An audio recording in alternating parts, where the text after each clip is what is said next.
11 Aralık 2013. Bugün günlerden ne? Çarşamba. İstanbul Aralık ayının görmediği en büyük kar yağışını şu an alıyor. Gök gürültüsü de var. Şimşek de var. Yukarı doğru çıkalım. Deniz suyu sıcaklığı 11 derece. Ama yükseklerde çok soğuk hava var. Bu da gök gürültüsüne neden oluyor. İşte müthiş bir kar fırtınası. Ay.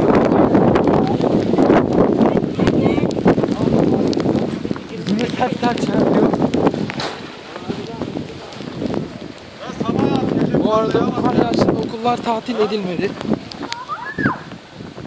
Biz de işe gitmedik. Burada bekliyoruz böyle. Karın keyfini işte gök gürlüyor. Çok nadir görülen bir olay.